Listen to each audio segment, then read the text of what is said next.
praises, honor, and glory to Yahweh, Bahasham, Yahweh Shai, Bahasham, Rakah Kodash. Double honors to the elders and the apostles of Great Millstone, and peace and blessings to the elect.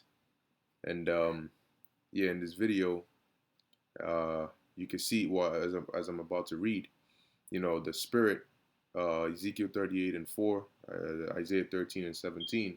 All right, it's starting, is really taking place in Russia, okay, due to this whole Ukraine situation. And through the Spirit, the Lord used or is using this situation to stir up that spirit in Russia to realize that, look, there is no more room for trying to negotiate or trying to have peace with the West. All right, with basically with the beast, no peace with the beast. Okay, and now they're in that spirit now of, you know what? Now we done. We're done trying to cooperate. We're done trying to be peaceful. Forget all that. And as I read this article, you'll hear that. So it says, Luongo, Russia's new rules. It says Russia is done with the West. The divorce is nearly complete. In the past few days, we've heard from all major Russian leaders the same thing, which is the West will play by our rules now. And we can say that for a long time, Russia has been cooperative. There's certain triggers that the U.S. and other countries have done, which could have triggered Russia, but they did that. What, it's whatever, defensive. They took that defensive role where we're not gonna start anything, but one line that we have that we won't let you cross is pretty much to threaten us, right? To put the Russian safety at risk. So now it says you can decide for yourselves whether Russia is writing checks they can't cash. But in the words of Foreign Minister Sergey Lavrov, telling the BBC bluntly, we do not care about the eyes of the West. Lavrov has always been the soul of politeness and discretion when dealing with European media.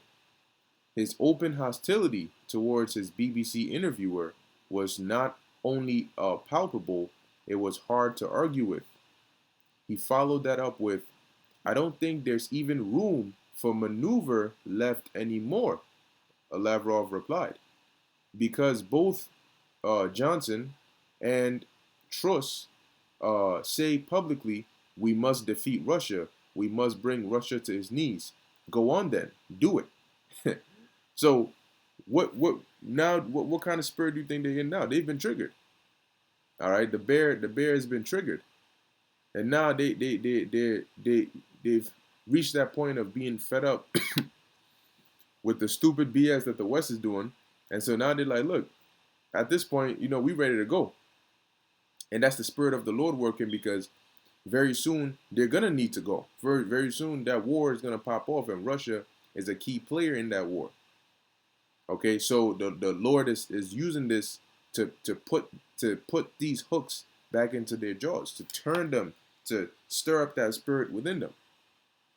It says Russia's leadership never talks in such openly blunt terms.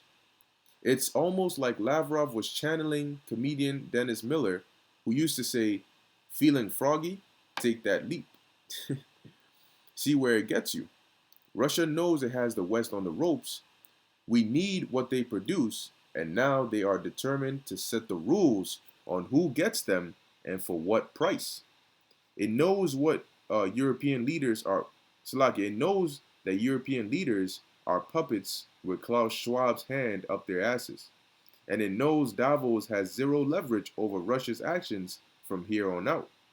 Which brings me to the statements linked above by Gazprom CEO Alexei Miller, speaking at a panel at the St. Petersburg Economic Investment Forum, who just put the situation in the starkest terms there is. So he says, the game of nominal value of money is over, as this system does not allow to control the supply of resources. our product, our rules. We don't play by the rules we didn't create. You hear that? So what they're saying is we're not willing to cooperate with these because the West, U.S. and these European countries, they'll throw out these stipulations. If Russia doesn't do this, then this. If they don't do this, then this. Well, Russia now is saying if we don't do it, then what? It's our stuff. Now you gonna do what we say if you want anything to do with us. Here's the thing: the U.S., the U.K., Germany, these European countries, right? They're trying to act as though they don't need um, Russia, but what we're starting to see is the effects that are pointing the other way, saying no, you actually do. The sanctions you're throwing on them is really affecting you. You know, that's like if a child, right, maybe a 7-year-old child, gets upset at their parent, and they say, you know what, I'm done. That's it. That's it. If you don't take me to Disney World, I'm leaving. I'm out of here. Okay. And the parent says, all right, go ahead. And so the child says, all right, I'm out. They leave the house. What do you think is going to happen? Because when the child gets hungry, what's going to happen? When they get scared, what's going to happen? When they're tired, when something bad happens to them, they need protection. What's going to happen? They're going to realize that, yeah, you know what I'm saying? Like that all that stuff that I said, I really do end up needing my parent, right? And that's just like a little shallow, minor example. But the the people of these different countries, the American citizens, European citizens, they're starting to see, yo, you guys trying to do this war with Ukraine, or support Ukraine, come against Russia. We got to do this to Russia. We paying the price for that. We paying the price for that, and then they're gonna start paying bigger prices. But this is all leading to prophecy anyway, so that's okay. So it says Miller's statement should be thought of as a statement of principles across all theaters of operations for Russia. This doesn't just apply to natural gas or oil. This is everything. All of Russia's dealings with the West from here on out will be on terms, uh, Slakia, will be on its terms, not the West's. And this is looking like it's going to bring even more trouble to the West, because when you think about it, they're deliberately doing this, and they know that because these countries have depended on each other for so long, and Russia is such a big provider in that.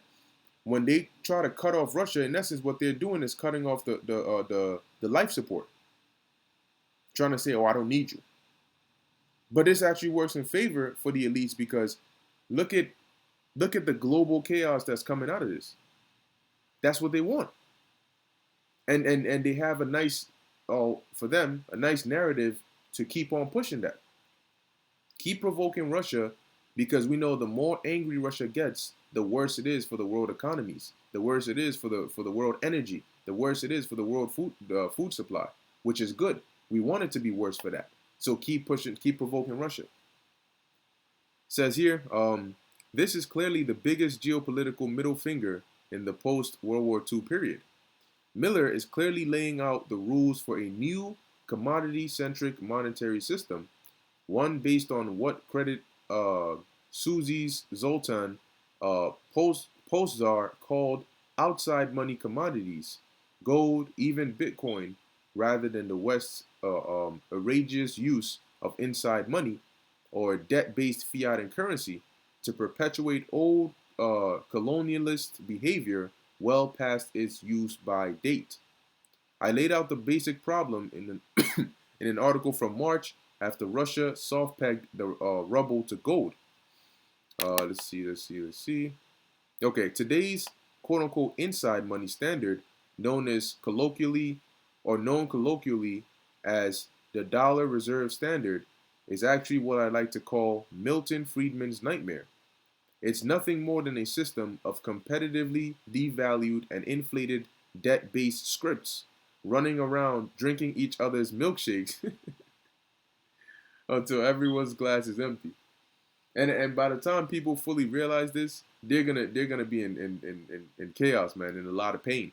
I was watching a news clip and this guy was saying, look, within 13 days, the news clip came out 2 days ago, and it says within 13 days, inflation is gonna sky, like people are gonna feel that effect on a much higher level because there are certain holidays throughout the year that people really spend a lot. July 4th, Christmas, all these times. So they filling up their gas.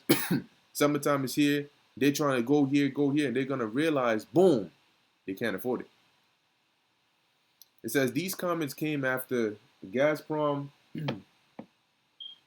after Gazprom began cutting gas flows to Europe through the Nord Stream 1 pipeline using the cover story of repaired gas turbines trapped in fascist Canada, which couldn't be shipped back to Siemens because of sanctions. Okay, that's cool. That's cool. That's cool. Let's see what else is here.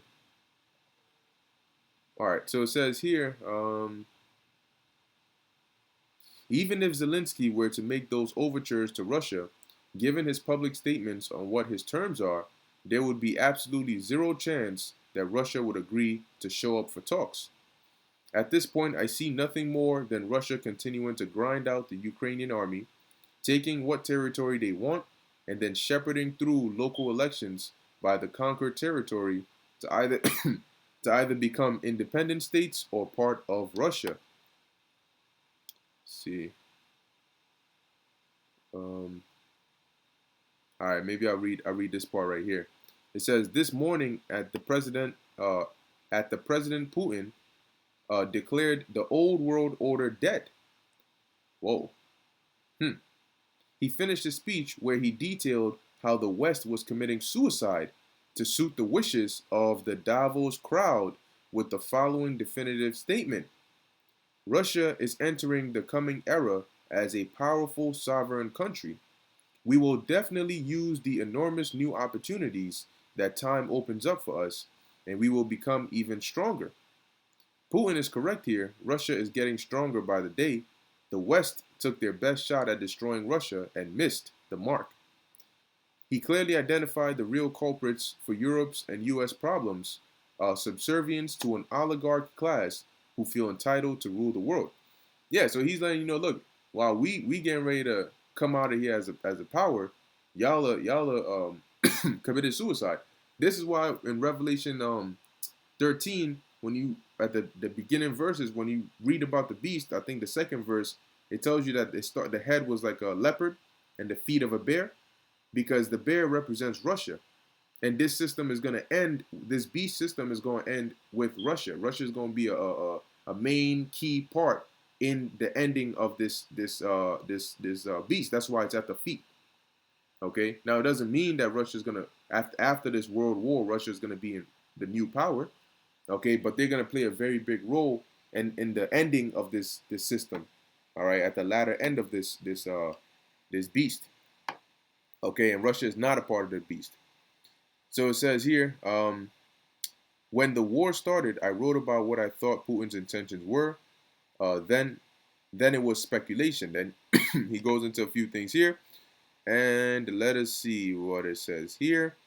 From Russia's perspective, their military operation in Ukraine was their declaration of independence from the old rules-based order of the post-World War II era. Justified or not, we are now in a new age. Yeah, and this is the spirit the Lord is putting in Russia. That look, we're not playing this BS. You know, we're not succumbing to you. Look, you ain't, who the hell are you to come and try to dominate us? And what is that doing? That is setting the stage for a clash. All right, now this is the book of Ezekiel 38:4. It says, I will turn thee back and put hooks into thy jaws, and I will bring thee forth. So who is this talking about? When you read the verses above, this is referring to Gog, right, and Magog, which is Russia. So the Lord, when he says, I will turn thee back, meaning because right, for a period of time, Russia was in that chill, calm, as they called it, the old world, spirit. But now the Lord has put that spirit in them to turn, to get more aggressive, to get more warlike, to become more serious, and war-minded. And the Lord had to use the European countries, the U.S., the propaganda, Ukraine, to threaten Russia's safety for them to, snap.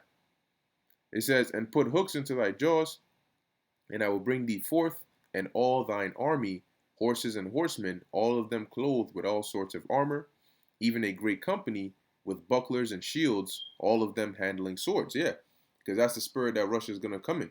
War. Isaiah 13 and 17, it says, behold, I will stir up the Medes against them, which the Medes in Isaiah 13 and 17 are talking about Russia. Okay, it's not talking about the ancient Medes. This is prophetic, so it's referring to Russia. Okay, it says, which we've done breakdowns on that as to how the Medes here are talking about the Russians. It says, which shall not regard silver. So the Lord is saying He's going to stir up, meaning He's going to trigger them. He's going to stir up the spirit within them. And how do you do that? Through events, all right, through actions, through others' actions, through circumstances, all right, through certain things happening a certain way. All right, it says, which shall not regard silver, and as for gold, they shall not delight in it. So they're not gonna want to come have any peace talks, any agreements, any deals. Remember, like they said, the West will play by our rules now. Okay. So anyway, with that, I'm gonna end it here. As you can see, prophecy is moving. All right, so we got to stay on point, stay watching, and stay in the spirit. All right, in closing, I want to give all praises, honor, and glory to Yahweh, Bahasham, Yahushai, Bahasham, Rakakudash. Until next time, Shalom.